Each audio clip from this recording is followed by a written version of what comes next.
Hey, what's up, everybody? Welcome to another edition of Walking This Way's Impact Force podcast. I'm your host, Furman Jackson Jr. I'm broadcasting live once again from my new home, my new location of Arlington, Texas, outside Dallas, Fort Worth. Hope everybody's having a great, productive Tuesday. Hope everybody got everything done. They got everything accomplished. They feeling good, relaxed, and just resting on the fruit of your labors. I hope everybody once again thank you everybody for tuning in once again to another edition of Walking the Way Impact Wars podcast. Truly honored, truly excited to be able to talk about sports. We're gonna get into sports on this episode right here. So I'm truly excited about that tonight as well. So we got a great guest. It's an honor to be able to interview I guess for the night. He's a head coach.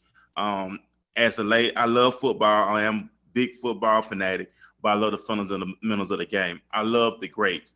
We heard of the Nick Sabans. We heard of the Tom Landrys. We heard of the Jimmy Johnsons, the Vince Lombardis, the Bill Belichick's, the Mike Tomlins. A lot of great coaches who paved the way for young coaches like our coach himself from Evergreen, coaching at Hillcrest High School. I highlights outstanding. He's doing great things in the community as he's raising up these young men, not just be football player, but be men to be able to aim for success inside life, and also have success outside football. So I want to welcome head coach Clint Smith. Welcome to Walking This Way Impact Wars podcast. I want to introduce you. Before we get started, we're going to kick it off to prime time with the Prime Zone Sports segment. Take it away, Prime Zone. Good evening, everyone. I say good evening.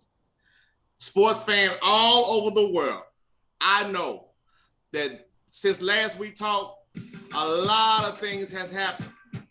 A lot of eliminations. People that have been sent home, including the King. Now, in this podcast, in this segment of Prime Zone, we're going to go over the NBA playoffs, how round two's kicking off, how round one is just left you in shock.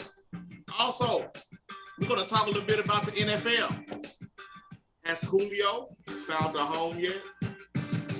I don't know. I think I got that message for you, that answer. And look, don't be shocked to find out where he ends up.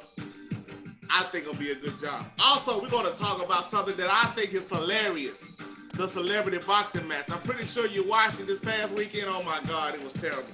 But now, it's time to go in the Prime Zone. I'm your host, Kenny Primetime Williams, and I'm glad you tuned in with me today. I miss you. And look, let's get into it. Now, we're going to automatically start into the NBA playoffs. A little sadness comes my way because round one, the Suns and the Lakers went at it. Look, Anthony Davis tried to play injured due to his groin. I think he should have never been out there. And I also think that the coaching staff, the training staff should be held responsible for allowing that decision to be made, costing the Lakers to lose the series with the Suns. Look, the King was eliminated in the first round, the first time of his career. And by God, Moss Point native Devin Booker that plays for the Phoenix Suns did a marvelous job hitting with 47 points, 11 rebounds, and a silky smooth passing guard of Chris Paul chipped in 12 assists along with 8 points. So I think the Phoenix Suns did a great job against the Lakers. They had a great game plan going in, and we look forward to seeing them in round two. They've already taken the first win of the series, so we're going to look forward to seeing that. But breaking news for today, the NBA new MVP is from the Denver Nuggets, Mr. Luka Jokic. Oh my God, I can't say his name. His name's kind of hard to pronounce, but the announcers say it so well. But he is our new MVP, and I look for him to really spike the team along with this award, with the spirit, with the ambition going on. Let's see how these guys push in the playoffs and see if they make a run for it. They did good last year in the bubble, but we're going to see how they're taking it with the crowd are beginning to come back in the stadium. Not only that, the Blazers got eliminated as well. Now everybody has been speculating, where is Damian gonna go? Where is Dame Time gonna go? I don't know. But look, I do know this. I would love to see him in LA. I would love to see him in LA. I think it's a great fit. I think him and LeBron and AD, if AD is healthy, everything goes well, and I think the Lakers can have another shot and be a championship contender. But we shall see, because we don't know how the speculation is going to go, how the front office is going to handle things like that. So we'll wait and see. But look, I have another surprising star for you. Trae Young, all the way out of ATL, playing for the Hawks. He went to New York and showed out. Even took a bow in the center court of the stadium, Madison Square Garden. Spike Lee, if you're watching this podcast, Spike, I can tell you one thing, man. Reggie Miller gave you the choke sign, and Trae Young bowed on you. It's time to get some work done in New York, man. But also, let's give props to New York. They did a marvelous job this year, man. Julius Randle was the most improved player of the year, and I think he did an awesome job. I look forward to seeing them on next year as well. Now on to round two. Last night, did y'all see last night? I watched a glimpse of it. I had to turn away, and I just started watching the movie with my family because it was a terrible sight to see that the Brooklyn Nets just annihilated the Milwaukee Bucks, 125-86. It was poor play by the Bucks all the way around. Giannis only had 18 points, and Middleton, he only chipped in 17. You know, it was a poor effort from the coaching staff all the way around to the last player on the team. We will hope that Milwaukee can get themselves together and try to push on. They have a tough task ahead of them against the Brooklyn Nets, not only on the Nets side, but KD came out smoking, hitting 32 points, and Kyrie coming with 22, with James Harden still being hurt. So I hope James Harden don't do what Anthony Davis did and, you know, try to play when he can't play. But look, when you're hurt like that, a special groin or a hamstring, it's best you take care of it, and it's best you do the right thing to do to heal yourself to get back to playing full speed. Now, moving along, the Hawks and the 76ers. Oh, man, Trae Young back at it again. Joel Embiid still having a little problem, but he played, and he's having an up and down game. So I'm looking as deeper, if they get deeper in the playoffs, that he continues to uplift himself, uplift his team. Doc Rivers and Simmons down there in Philadelphia are doing a marvelous job. And so, but they have a tough task with Atlanta. And the Atlanta Hawks is a surprising team led by Trae Young. But exciting things with them. They took the lead 1-0. The Hawks lead the series 1-0, and with a 122-105 final, these guys are built around Trae Young, and they're doing a wonderful job. And big up to their coach. I think he should have got Coach of the Year, but big ups to Mike Thibodeau too. Out of Coach New York Knicks had turned that program totally around, and so we look forward to, and we're glad to see young guys and young coaches getting the opportunity to uphold and do things right and turn the whole program around and be successful. Great job, coaches. Now let's move on to the NFL. Julio Jones, y'all know him, Atlanta Falcons star wide receiver. Julio Jones have left and packed his bags from the ATL and now has suited up with Sean Henry and the Tennessee Titans. Wow. Does that make them a Super Bowl contender now? There's some mighty weapons over there in Tennessee. He's going to do a great job. I think that it was a great move for him. He wanted out of Atlanta, and he didn't want to be in Atlanta anymore, so he found him a nice home. He's going to be surrounded by great players, surrounded by some great coaches. So big up to the Tennessee Titans. Go Nashville. These guys, I'm looking forward to them in the season. But as always, I'm always throw it out there. And to my host, he going to know what I'm saying. You can't mess with a cowboy still, huh? All right. Now, moving on to boxing. You ready to laugh, ladies and gentlemen? For those that saw the Floyd Mayweather and Logan Paul match, was a complete joke. Floyd is one of the greatest boxers of all time, and he's beaten and held great pay-per-view events such as Manny Pacquiao, Conor McGregor, and so on and so on. But this YouTube sensation, that's why I like to tell people out in the world, out in the audience, young people, you can be anything and do anything you want if you put your mind to it. Now, due to that fight, nobody expected Logan Paul to go the whole 8 rounds. But just like the song is playing right now, the new song by DJ Khaled, he said he did it. He went the whole distance, 8 rounds with Floyd Mayweather. I couldn't believe it myself. But to make it even worse, Floyd looked like he beat him up. If you looked at Logan Paul's face, he had scars on both sides of his face. Ladies and gentlemen, I don't know what you think. Not only that, former NFL player Chad Johnson, we know him as Ocho Cinco, he also fought in this match. He did an impressive job. Let's start there. He did a very great job. He was able to last 4 rounds until he got dropped. And once he got dropped, you know, he quickly got up. But he sustained it and he held on. And because there were no judges, there was no winner declared. So big ups to Chad Ocho Cinco Johnson. Me personally, man, stick to catching them Hail Marys, man, and dancing in the end zone.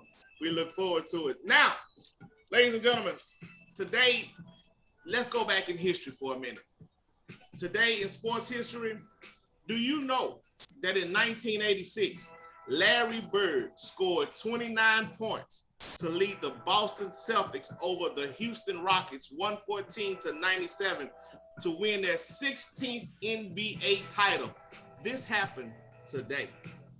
As always, while you're in the prime zone, there's no telling what you're going to hear, but I'm going to give you facts. And before I leave you, I always like to end this segment with a motivational quote for everybody. It don't matter what you're going through, no matter how your day is, but you always have to have something positive to keep you moving forward, and especially in the name of Jesus. The quote for today is, don't be pushed around by the fears in your mind, but be led by the dreams of your heart. Again, I'm going to say that.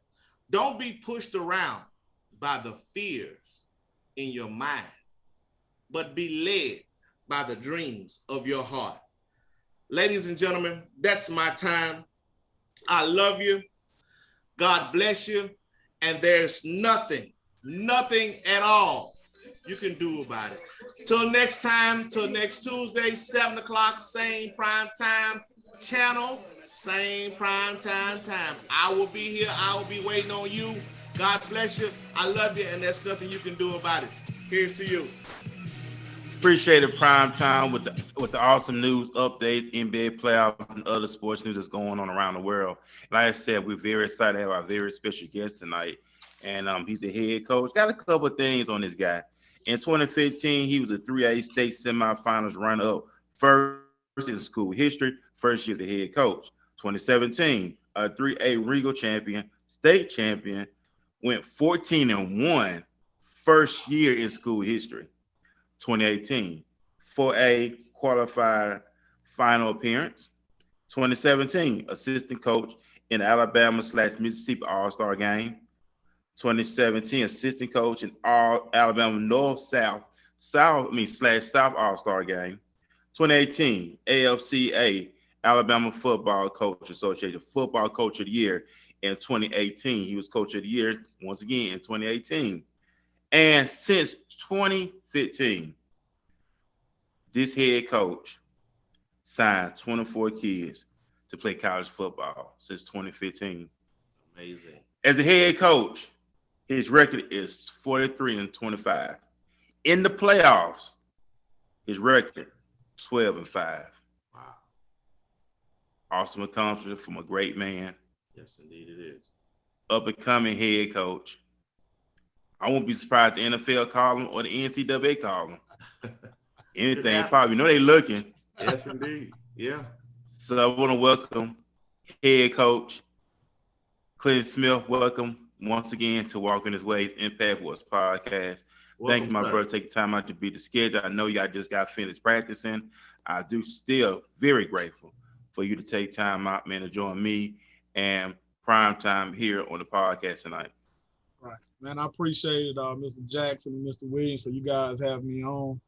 It's a pleasure, man. You could have picked any other coach in the state or in the US, man, to have this podcast or have this meeting with, man. I'm honored, honored as a young guy, as a young coach up and coming, to even have you guys even consider me to be on this podcast, man. So anything, as far as spreading the word about high school football, man, and upcoming young coaches that want to get into business, man, I'm all for it.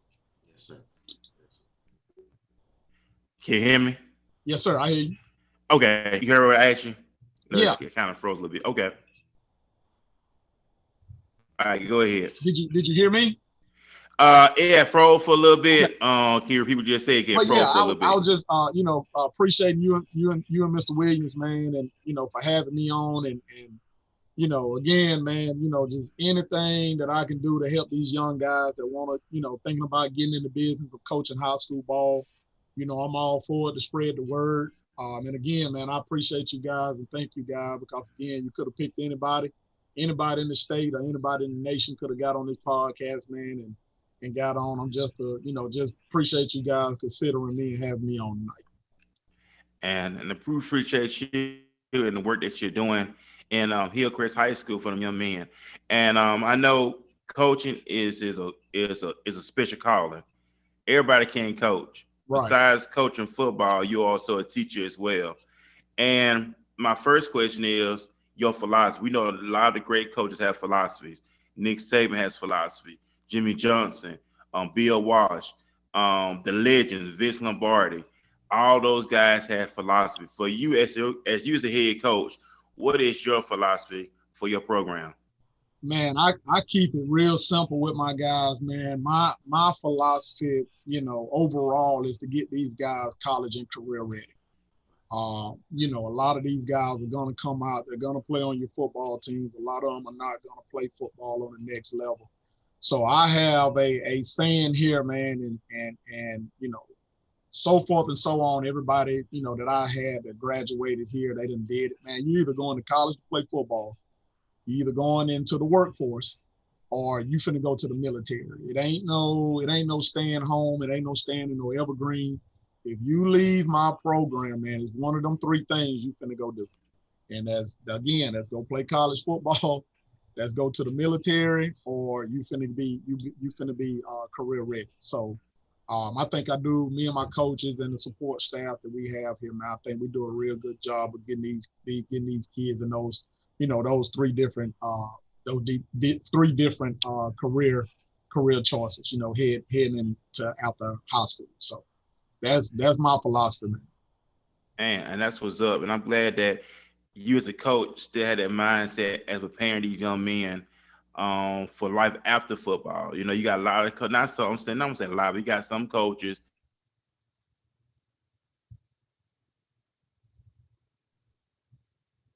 He froze.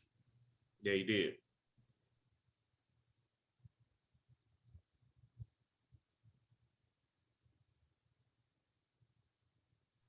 Well, Coach, what I would ask you, he's froze right now. But what I would ask you, with you and your coaching staff, how would, like you said, those three things and those are very important things. But in filling your roster, let's say you have a student that is in high school and has very good athletic ability, and just does not have the desire to play football, but is a very competitive kid and with size and IQ and all that. How do your coaching staff try to recruiting that kid? And if so, not just in around the school, but in the streets with athletes and kids that's getting in trouble all the time, but have the athleticism to jump out of a gym or run a football faster than a rabbit. So, how do your coaching staff go about that? And again, I was here. I actually started out here as an assistant coach in 2007. So when I graduated college, I was here for 6 years, and then I took another offense coordinator job in Montgomery. And then I came back and got the head coaching job. So, here is kind of home for me, man. And like I said, you hit the nail on the head. When I was here in the past as a young coach, fresh out of college, you know, that's what went on here. And Right. it's not just here, it's a lot of places. Absolutely. And I think that the reason that it's like that at a lot of places is because of the lack of resources that some places have. Absolutely. You're in a town, not just here, like I said, it's everywhere. You're at a town where it's nothing for the kids to do. They got to go out of town to go to the movies, to the mall, or they have to go do different things outside of town, and it leads to not participating in sports and being on the streets. Right. Or it leads to want to be a gangbanger, or all this different type of stuff that these kids got going on now. Everybody want to be rappers, and all this different type of stuff going on. So I've had to build that relationship with these kids, right? As being a head coach, and again when I was an assistant also.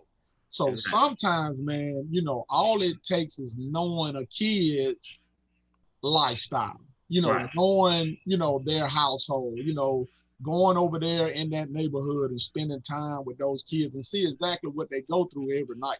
Here, man, we deal with kids that we don't even know what they're going to eat at night. We don't know where they're going to stay. Some of them are bouncing between, grandmother's house and mom's house. Mom is working late. They got to stay with the grandmother. They got to stay with the auntie. So that's the type of stuff that we deal with here, man.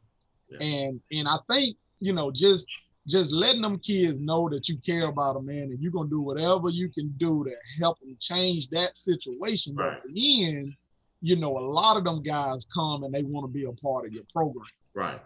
And I think that's what we done built here, man. Man, we got, and it's crazy, man. When I was here in 2007 to 2012, we didn't have no more than 35, 40 kids on the team.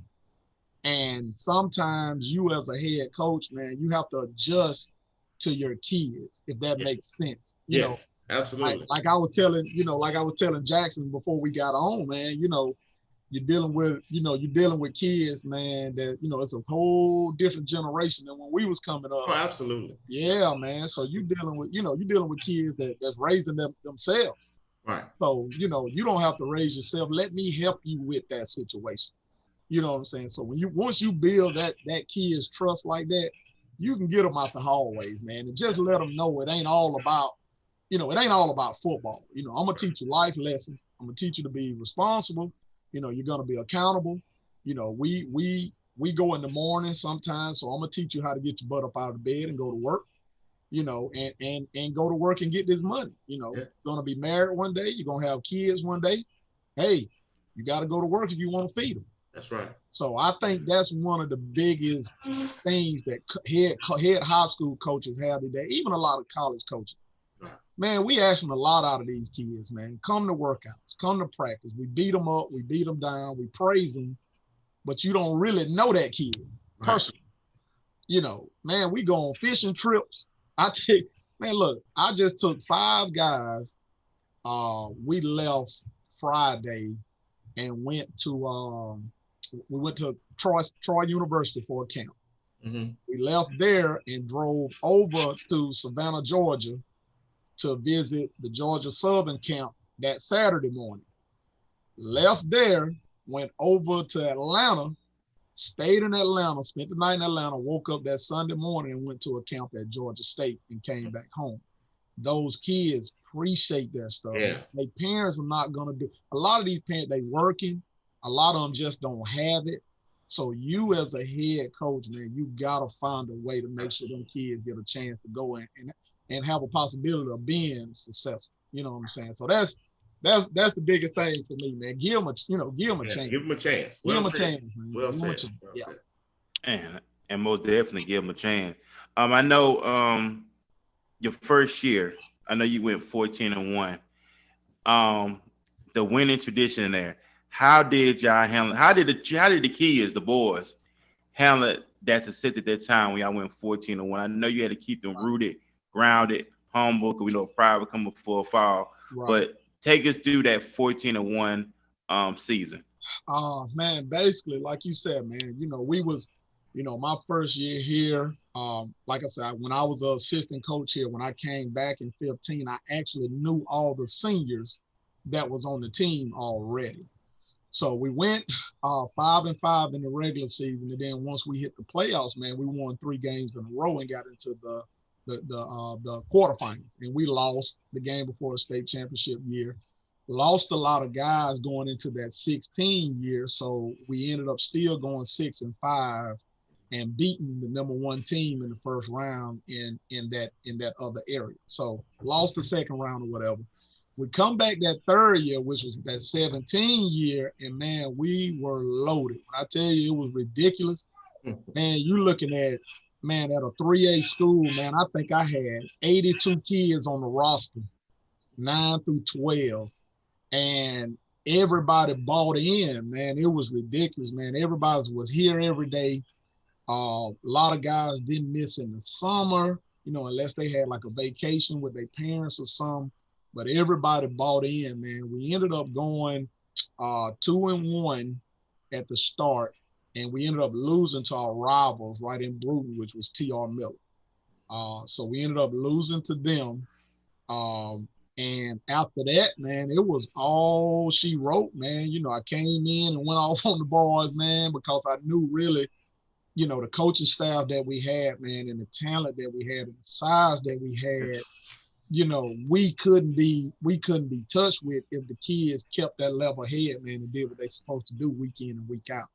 And that was on the field and off the field. But man, we got the rolling, man. We was averaging 32.2 points a game offensively. Defensively, man, we was giving up 6 points a game, which, as an offensive coach, man, that's what you love, to have that ball in your hands that much during the football. Yeah, you know how it is. So, with us getting that ball back like that, man, we were scoring, man, and man, we got in the playoffs, man, and it was just like the regular season, man. But, when we won, man, it was so big for the county.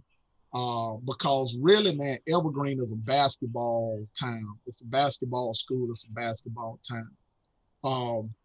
So when you come in and add those, get another winning tradition in another sport, man, the city went wow, man. Yeah. We ended up winning. We ended up winning that thing, man, on a Thursday. Man, we got back that Monday. School was still in. Man, they let every school out in the county, man. They threw like this big parade for us downtown, man. And we had like every school and teacher in the county. We did a pep rally at the football field.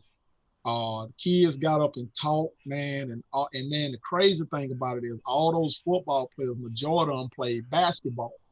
So when that basketball season had already kicked off, man, that winning, man, it just kept going, man. And the kids, man, and we ended up going to the state championship, boys, going to the state championship game, and we lost by 3 at the buzzer in the state championship game, man. So it was a good year, man. Everybody was on the same page, from superintendent, principals, man, teachers, kids, everybody, man, support staff, everybody was on the same page, man. And it was wonderful, man.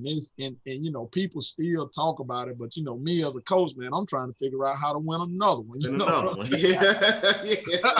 So in other words, I mean, you don't want to settle for less. It's satisfied. It's more out there. It's more levels to reach as you run your program, a successful football program. Absolutely. So let me ask you this, Coach. Who was your influences coming up in the ranks in the coaching? Yeah.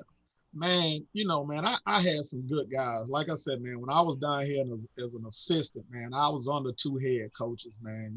Coach Maurice Belser brought me in, man. If it wasn't for him, man, I wouldn't even be coaching right now.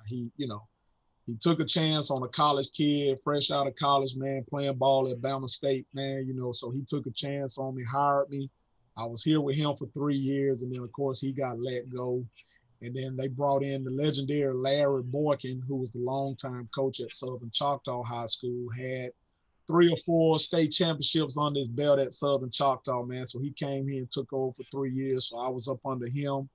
And then, like I said, I left, and then I was up under my guy, man, my boy Billy Gresham, who is the head coach at Carver Montgomery High School. He is now the linebacker coach at Bama State right now. So him and my head coach in high school, man, I'm representing for him today, man.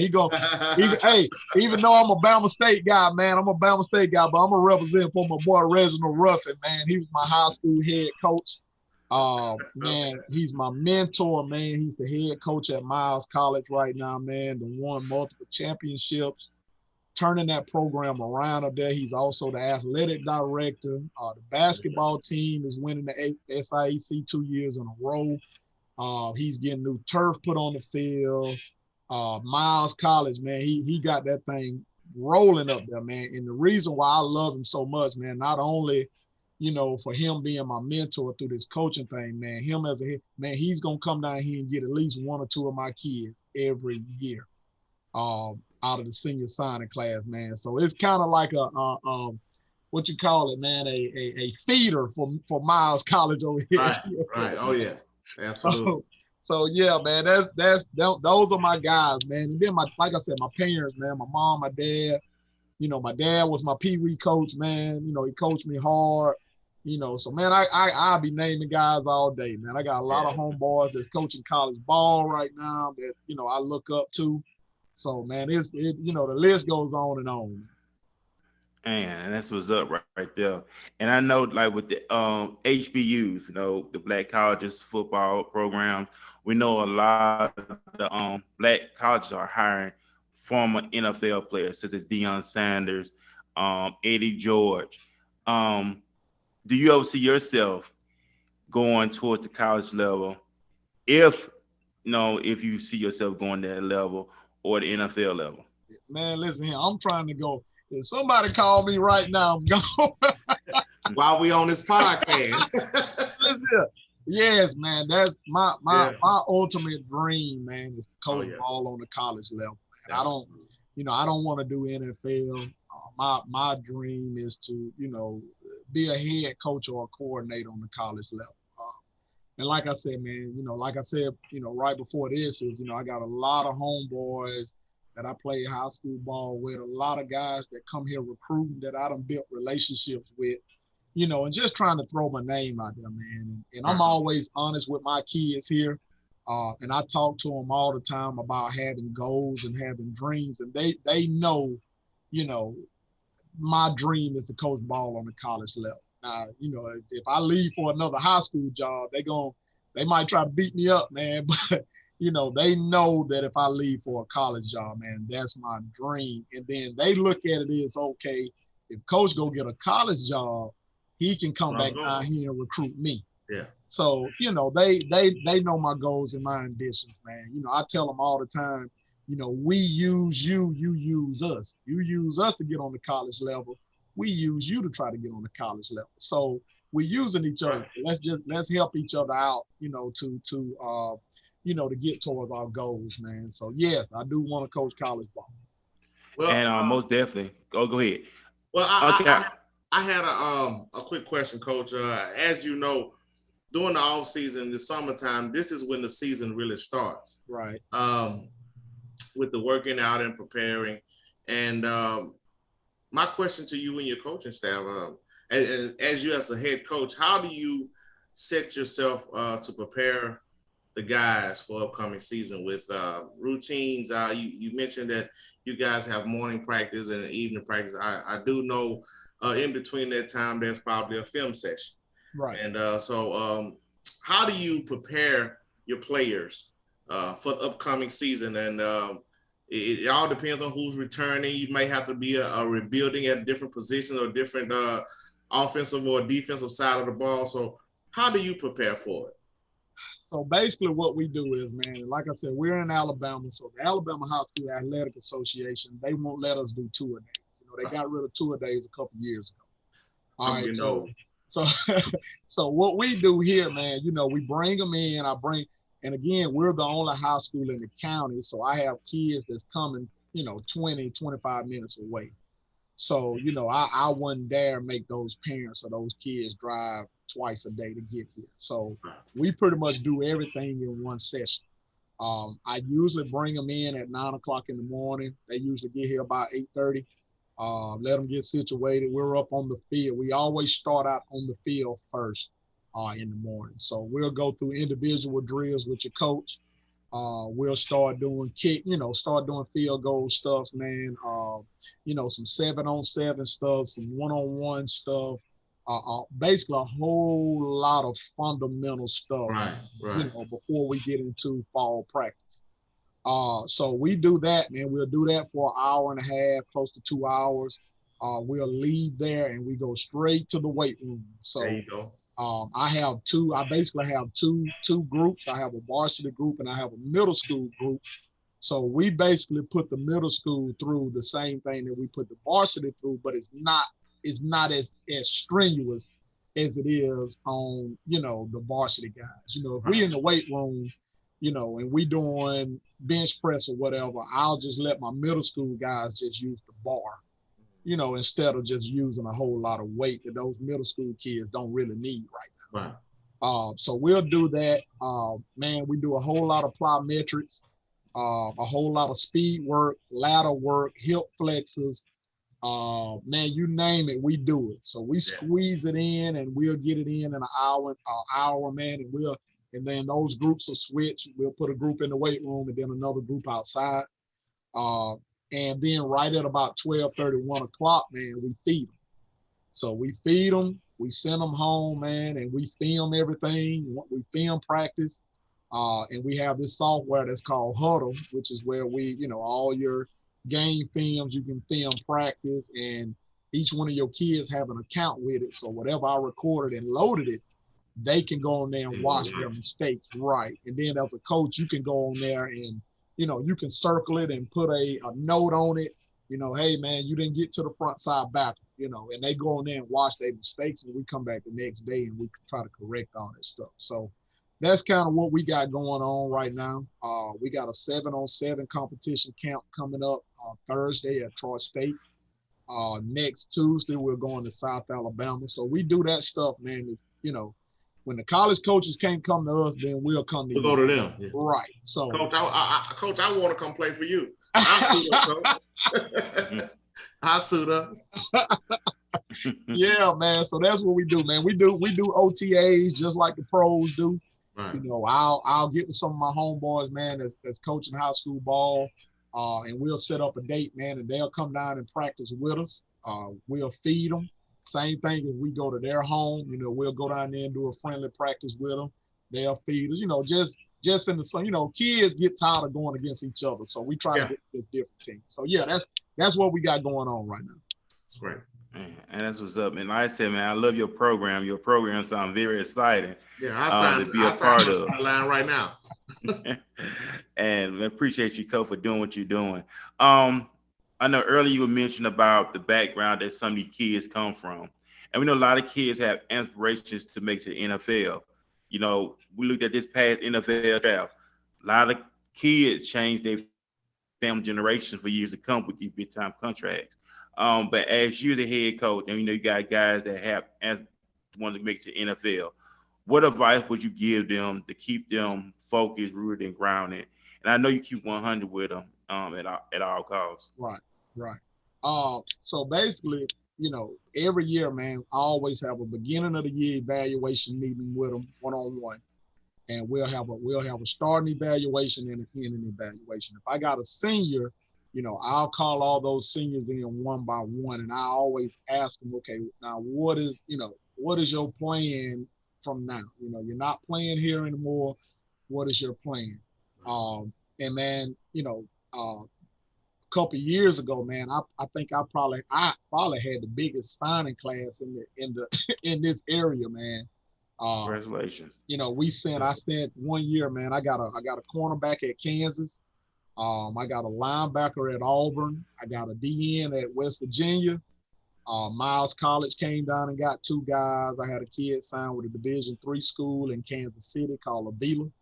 So we had a pretty huge signing class, man, and it's just talking to them kids, man, and making sure that they stay grounded. And I always tell them all the time, man, the NFL ain't taking resumes, man. They ain't looking for nothing on no sheet of paper talking about you played this many years and this many years, man. When you go to college, you better be the best player at your position in that conference. Right. So that's kind of the message that I tell my guys. I was on the phone with my corner from Kansas a couple of days ago, and I'm telling him, he was like, Coach, what I need to do to be in the NFL. Okay, you're in the Big 12. You better be one of the best corners. You better be a freshman All-American. You better be the best. You better be in the top 5 corners in that conference if you want to even have a shot of getting drafted. And so, right. And also that, you might not get drafted. So you better get them grades and try to get that degree, right. To fall back on, man. So that's kind of my approach towards, the NFL, man. And I think I might have about 2 or 3 guys that might get a shot, man. I got a quarterback that's at Alabama State. He was a freshman All-American this year. He was my quarterback on my state championship team. Man, he ate the SWAC up this past year. About 6'5", about 210. Man, letting that thing ride, man. So again, I tell him all the time, I backed up Tavares Jackson at, rest his soul, man. I backed up Tavares Jackson for 3 years, man, and he got drafted in the 2nd round. So again, he was the best quarterback in the SWAC in his conference at his position. And that's why he got a shot. Coach, I want to ask you this. Right, this quick question, Coach. And it's something that is reality, but as you was talking about the players that has went on to Big 12 schools and different schools and played and continued their career, what do you say to your players that has that talent, has that opportunity, but is taken away of a split of a moment due to injury or maybe something just out of the blue just come? How, as a head coach, how do you approach that player to continue to motivate him? Right. And that's one of the hardest things, man, with coaching high school ball, man. And again, it goes back to, like I was saying, you don't know what these kids are going through when they leave you. Right. You know what I'm saying? So I think, again, man, it goes back to building that trust with them, man. Man, I've taken kids home with me. I got a wife and 3 kids, man. You know what I'm saying? So yeah. She knows exactly what, what my drive is, man, and what gets me going, man. And I think it's, again, man, it goes back to building that relationship with that kid. What are you talking to? What, are you talking about X's and O's with this guy every day? Nah, man, you can't do that as a head coach. And again, I tell my kid, man, look, this stuff bigger than football. Yeah. You got to find a way to make yourself successful. I can help you. I can lead you there. But again, are you going to take advantage of it? And you're going to do well when you get there, And again, man, I like you said, I signed a lot of guys over the years. A lot of guys have went and came home. It's just, like you said, it's just not for them. Right. And like I said, I'm at a place, man, where a lot of kids hadn't left out of the state of Alabama before. So you got to, me as a head coach, you got to show them different stuff. Right. Man, I took, and I'm gonna tell you when it kind of hit the nail on the head. I rented a van, man, because we couldn't do anything last year because of COVID. But the year before that, man, I took 17 kids. I rented a van, man, and I took 17 kids on like this college tour. And I'm gonna tell you exactly what I did. All right, I had some guys that was getting big time recruited. Like I said, the guys I had at Kansas, they had 24, 26, 32 offers from all these different type of schools. All right, kids had never seen, they see the Alabama State, Alabama A&M, the Troys, the Auburn, the UAB, all these schools in Alabama, they've seen that. We've been on their campus. These kids got to see other stuff. I'm trying to broaden their horizon, man, right, and make sure that they see some stuff because, man, leave the state, leave the city, go see stuff, man. There's more things to offer than the state of Alabama. Absolutely. Man, go see things, man. So we rented a van, man. I took kids, man, we got in a van. Y'all ain't gonna believe this, man. It was over spring break. We get a band. I take them to Atlanta. We go to Georgia Tech. We leave Georgia Tech. We go over to Athens, go to University of Georgia. We left the University of Georgia. We left and went up to Knoxville to the University of Tennessee. We left Tennessee, drove up to Lexington to see the University of Kentucky. We drove over to Louisville, and the only reason why we couldn't go on Louisville campus was because at that time they was having like the women's college regional basketball championship was going on, so it was no hotel rooms nowhere to be found in Louisville. So we left Louisville, came back down. We hit Huntsville and hit Alabama A&M, came back down, hit Birmingham, hit UAB, came back down, hit Montgomery, hit Alabama State, and came on back home. That was a tour. When you do stuff like that, man, them kids will run through that brick wall for you. That's right. And look, the crazy thing about it is out of those 15, 16 boys that I took, 6 of them knew that they weren't going to be able to play college football because of their size. But I took them because, number one, you do exactly what I tell you to do. You work hard. You know what I'm saying? You don't miss no days. You're an A+ student. You do what we ask you to do. I'm going to take you on this trip. Kids didn't have to pay for anything, nothing. We fed them, you know, hotel rooms, all this and all that, man. And the parents appreciate it. Yeah. So now when you got little kids that's going up, and I videoed everything. So when they see it on Facebook, guess what them little kids were saying? I can't wait till I get there. Man, I can't wait till I get the real credit, man. I want to do the same thing. Yeah. So that's what kind of built the football program right now, man. So, and again, it's hard work. My wife was pissed off at me. You know, man, yeah, man. You know how it is, man. You have to spend your own money sometime, man. And again, I had a lot of people in the city, man, to donate money. Man, I took them, man, then about 2 weeks after that, man, we went to New Orleans and Baton Rouge. I had some kids that was in the Honor Armor camp. Man, I took them up and down Bourbon Street. Kids didn't know what Bourbon Street was. Look, we couldn't stay long now. Them jokers was scared. Oh, yeah. And we walked about halfway down there, man. I told my sister, come on, man, let's go. But again, they got a chance to experience that. Right. Yeah, man, they got a chance to experience like, oh, okay, now this Bourbon Street right here. Right. Okay. So that's how it is, man. And like I said, like you said, I love what you said, broaden that horizon besides Alabama, but all outside Alabama and the other states and other places to keep them motivated and inspired to captivate their dreams and stuff like that. When it comes to the grades, we know education is important. Right. If you got a student that's failing, how do you take that approach with a student who may be failing in certain classes? Man, got to get in touch with them parents, man. Yeah. And again, you're at a place where, kids are taking care of themselves, man. So you don't have that parent to talk to. So, me, I take it, upon me to go talk to that teacher and see what's going on. Number one, make sure I get the teacher perspective on it.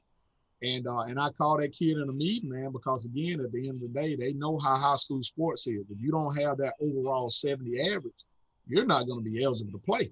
Period. And on top of that, if you don't maintain that 2.3 core GPA with at least that 17 on that ACT, it's going to be impossible for you to sign a Division I or a Division II scholarship.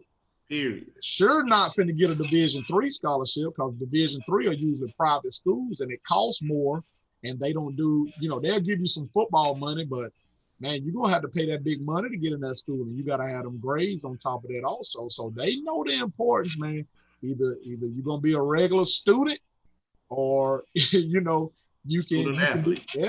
be a part of what we got going on, man, and have that opportunity to play ball on that college level, man. And I tell them boys all the time, when them recruiters come in here, man, they done already seen your film, man. They don't want to see your film.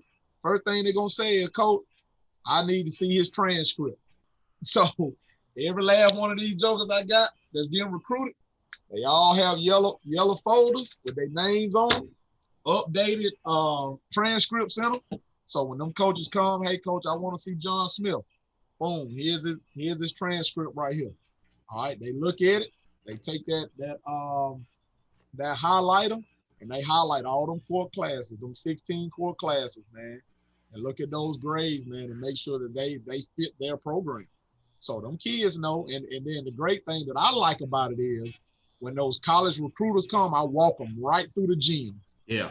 So when all them kids in the gym, they see them guys come in there with that Alabama on their shirt, that Troy State on their shirt, that Miles, that Bama State on their shirt, they like, uh-oh. He here for somebody. Yeah, he here for somebody. He here to talk about somebody. So I don't walk them around. I walk them straight through the school so them guys can know, oh, man, coach ain't playing. Like, them coaches really are coming through here. Yeah. So, man, you got to have them grades, man. And yeah, man, I don't care if you 6'5", 230, and you run a 4.3 40. If you ain't got them grades, them coaches ain't finna take it. Oh, yeah, most definitely. Yeah. So, I mean, I just imagine, as a head coach, how often do your phone be blowing up with college recruiters talking to you, asking you about this player and that player, and all night.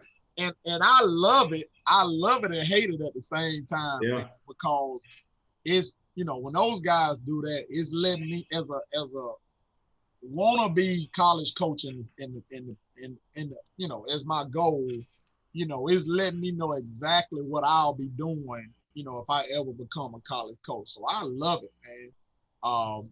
The part of it is, man, when you got that guy that's got them 35, 40 offers, oh my God, man, your phone blowing up, they bugging you, they calling all night, they want to know where the kid head is at. Coach, where is he leaning towards? Man, I give you a perfect example. That year my DN signed with West Virginia. And usually how college recruiters do it, man, they want that national letter of intent signed and dated at 8 o'clock that morning. I'm like, well, man, we ain't doing our signing date till 2. Well, Coach, man, just go ahead on and get him to sign it, man. Go ahead on and get him. I'm like, Coach, I don't know where he leaning towards. I can't tell you that right now. So, man, go live. Y'all go live. Tell the boys to go live on their phones. So they go live on their phones for Twitter and Facebook, man. And them coaches are sitting there and they watching that thing, man. It's crazy, man. But I love every single minute of it because I'm like, wow. Look what this program has gotten from where it used to be. You know what I'm saying? So that's good. And man, I bring in my middle school kids from the middle school so they can come to signing day. Man, we let school out, we let the teachers out, we let everybody, we even let the community come in, man. Because again, there's nothing like that ever happened like that down here, man. So when something like that special happened where these kids got an opportunity of playing big time ball, man, it's ridiculous. It's ridiculous. So I love it. And that's a blessing right there. Passion about what you're doing in life too, not just for coaching, but to give back to these young men, to inspire them, to motivate them that they can reach their goals and dreams in life. So I know you mentioned about your dream job is to coach in the college level. Do have any offers came to you recently about the next level?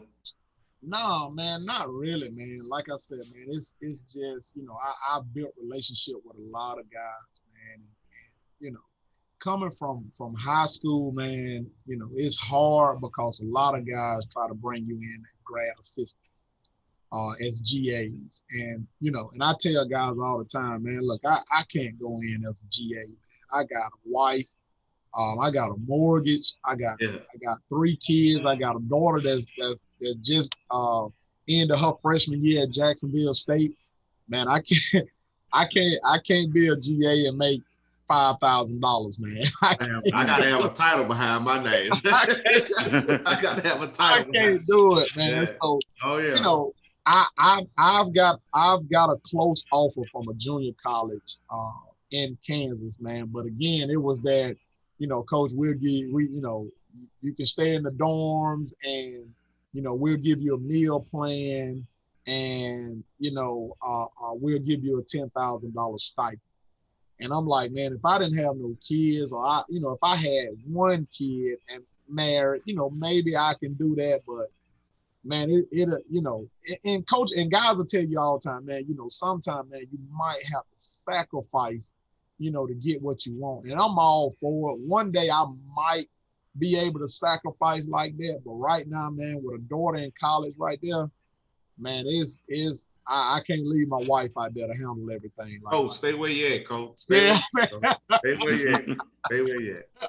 Stay where you at. Don't go nowhere. So man, so if anybody call me in to be a quality control guy or off the field, high school relations guy, I can afford to make $20,000, $30,000 a year. Be able to get through for 1 or 2 years, let my wife hold it down for me. She know what my dream and ambition is. She's doing her thing on the side also. So I think if I can do $20,000 or $30,000, man, for 2 years, and then after that, man, I got to make a move and see what's happening. So, I'm just throwing it out there like that. So if any college coaches are listening, man, I can do 20, man. That's it. So we know they looking. We know they out there looking every day. You got big time names always looking for new people to add to their coaching staff. So you just never know who be watching. Big time people looking for new head coaches, especially the innovative style that's going on with the style of play as well. Right. So I know you mentioned offense. So you was always an offensive guy when you played in your football career? Yeah, man, I've been an offensive guy, man. And the good thing of being an offensive guy, it ain't hard to be a defensive guy. No. So, with me, being that, and I call the plays here. So I'm the offensive coordinator here. So, on top of that, man, with watching multiple, minutes of film and hours of film, man, and then going against, my coaches, my defensive coaches that I got on staff, you see a lot of good things as an offensive coordinator. So actually being an offensive coordinator, man, you really got to be a defensive coordinator if you want to put up points, you know what I'm saying? So you got to know what's going on. You got to know tendencies.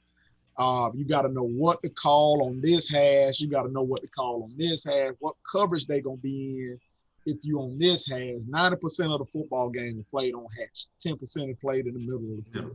So all that different type of stuff going on, man. Mismatches, putting your running backs on linebackers, slot guys on linebackers and safeties. So just knowing all that type of stuff, man, it makes you a better defensive guy, if that makes sense. Yeah, very much sense.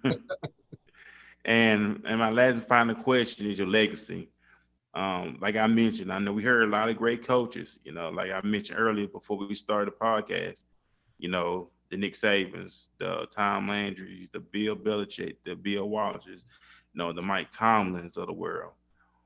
And we know that they have great success within the pros, college levels, et cetera, et cetera. So as being the head coach of your program, how do you see your legacy for years to come? Man, I want my legacy to be, if I ever decide to leave this place, man, I want to be one of the first coaches that ever did the unthinkable. Like I said, man, I've been here forever. This high school has never went past the first round before I got here. It was always, guys tell you all the time, man, that's the team we want to play for homecoming. Yeah. Everybody want to get that for sure win on homecoming. Yeah, man. Hey, dog, I'm telling you, that's how yeah, man, that's how we used to be, man. That's how we used to be. People used to schedule us for homecoming. Now, man, I got to done beg people to come play, man. And again, that's a good feeling as a head coach, man, to make it sound like, not being arrogant or cocky, but, a lot of people don't know where this place came from, man. Toot your horn, coach. Yeah, man. Yeah, man. So I take pride in that, man. And I tell my boys all the time, man, like, dude, man, I got to beg people to come down here and play y'all. Like, I can't find nobody right here in this surrounding area to play a varsity game with us, unless they're already in our region. Mm-hmm. So man, it's kind of like, you love it, man, because that legacy is okay. Hey, man, whoever the next guy come in here, I want people to say, "Oh man, look, Coach Smith, Y'all ain't doing this thing like Coach Smith did it. I Like, got a lot of shoes to fill. right, man, you got a lot of shoes to fill, Yeah. man. You know, you gonna win, you gonna get these kids in college. Y'all gonna win these games. Like, you know, that's how I want to be, man. When I, you know, if I ever decide to up and leave this place, man, you know, I want kids to know that this program is where it needs to be at right now, and whoever, or you know, like I said, if I ever decide to leave for a college job, you know, that next guy come in here, you know, it won't be too bad on, because you guys, it's built in you. You know what it takes to win. You know what it takes to get recruited. And I tell these guys all the time, I said, man, you're right here on I-65. You're an hour from Montgomery. You're an hour from Mobile. Mobile and Montgomery has one of the, you know, they have some of the largest recruiting schools in the state of Alabama. So you mean to tell me that these college coaches is flying into Mobile, visiting all those schools in Mobile, getting in a rental car, coming up 65 and passing by Evergreen and don't stop, going to Montgomery? No, man, that ain't finna happen. So we finna whoop tail, man, and they ain't got no choice but to leave here, stop by here. So now you got high school coaches in the Mobile area. You know, when them college recruiters say, okay, hey, coach, man, I appreciate you having me. Is it anywhere else we need to go? Anywhere in the surround? Coach, y'all better, if y'all going up 65, you better stop by Hillcrest Evergreen. They got them ball players over there. They got college-ready guys over there ready to go. Same thing coming from Montgomery going down to Mobile. If you one of them coaches, you gonna stop by Evergreen. You're gonna stop by Evergreen. And there's two Hillcrests in the state. There's one in Tuscaloosa and there's one here. People know where Hillcrest Evergreen is at now. So that's my legacy, man. That's my pride and joy. And that was my whole purpose of coming back and taking this job, just seeing all the athletes that was here, and they didn't get, you know, they didn't have that opportunity to play ball on the next level. Man, I got guys, older guys in town, you know, I'm 38 years old. I got guys here, you know, that's you know, 42, 45, like, coach, man, I wish you was my coach. You know what I'm saying? So when you got them type of people that's talking about you like that in the town, again, you're going to have your haters. You're going to have some people that don't agree with everything that you do, and that's okay. You know, it's fine. Either you can get on this train or you can get off of it. So my thing is, you know, that's what I done built here, and I didn't do it by myself. You know, from the head all the way down to everybody, man, played a part in what we got going on here. You know, I never take the blame, or I never take the prize for everything that we got going on here. And one of my biggest quotes to my kids and everybody else is, you can't like the prize if you don't love the process. So everybody want to score touchdowns, but nobody want to lift weights. You know what I'm saying? You can't like the prize, man, and don't love the process. So that's my thing, man, and that's my deal with everything, man. And hey, that's Hillcrest football to the one-on-one, baby. And like I said, Coach, we appreciate you taking time out to busy schedule. I know you got done with practicing before you got onto the podcast, and I know you want to get wind down, relax, and just take it easy after intense practice with the boards and stuff like that. So we appreciate you again. Much success with the upcoming football season. We know everything is slowly getting back to normal. People know doing the vaccine, things of that nature, and things open back up 100% capacity, so people can actually get out and enjoy this upcoming football season. Because we know in the South, football is a religion. That's a religion, baby. It's in the blood. And it's a big time. It really is in the South, and it's like football is religion in the South. Well, Coach, much success to you the upcoming season. We're going to be back next week. We're going to be doing a Father's Day edition here on Walking This Way with Impact Voice. We know a lot of fathers don't get recognized. We know that the women, not knocking the women, we know that the women, they go all out for the women Mother's Day. But in reality, we have a lot of good fathers out there. We have fathers that are handling their business. We have fathers who are doing their just due. But really get glorified, not only glorified, we get showed all the time are the deadbeat fathers and everything else, and they know and they discard all the other men that are handling their business. So we got a very special guest coming on next Tuesday. We got Pastor Gregory Moore out of Hoover, Alabama. He's actually from my home of Mobile, Alabama, Pritchard area, and he's going to be joining us as we get to talk about what makes a great father, the do's and don'ts of being a father. Man, a lot of great stuff, man. I think it's going to really bless a lot of men, not just the men, but the women as well. Let's restore the homes. You know, it starts with the man. You know, think about it. We get attacked all the time because first of all, the Bible said that God made man his image after the likeness. So we know we're gonna be attacked on every level.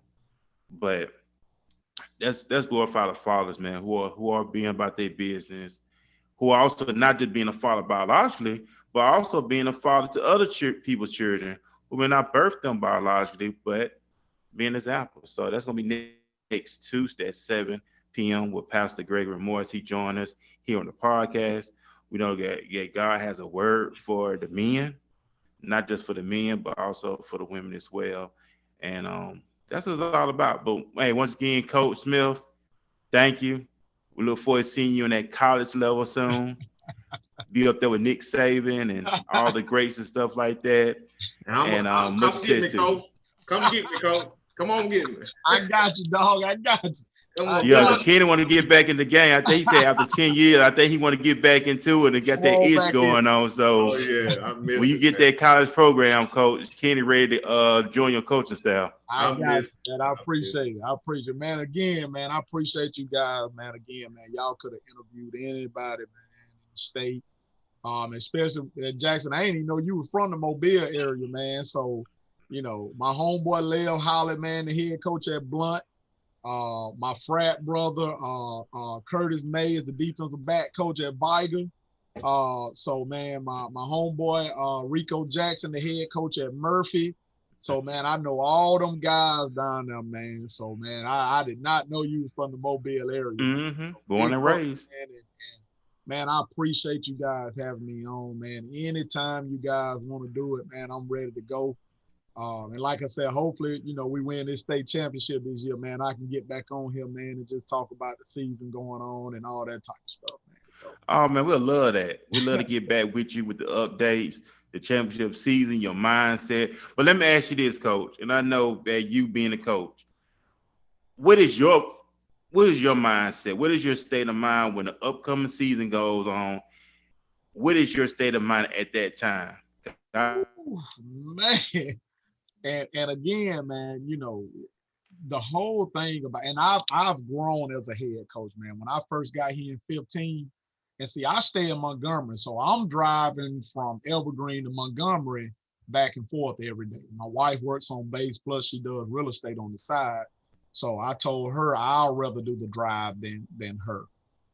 So man, I'm man laser focused, man. Like it done started. It starts in the summer.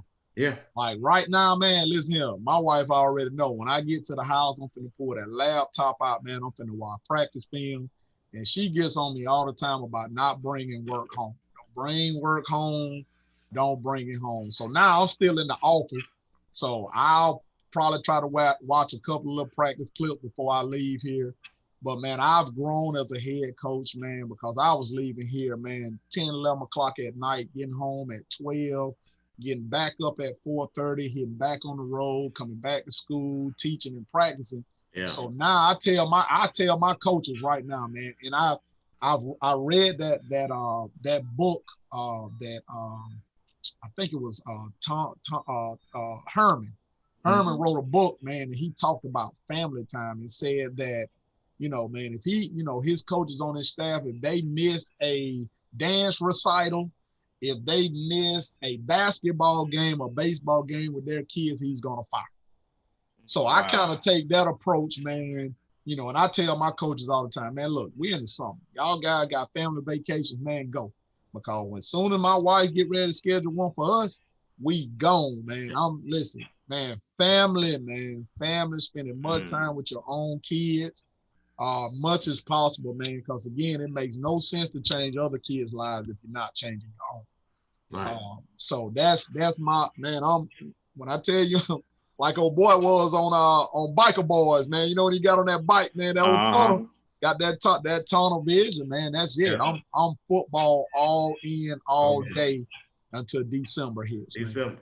That's when your mind rests. Yes, man. Yes, and Your then mind rests. really, man, it don't even stop then, man. We year round around here, man. We played in that state championship on that Wednesday. When them guys got back in January, man, we was in winter condition. we was in winter weightlifting, man, and that went over to the spring.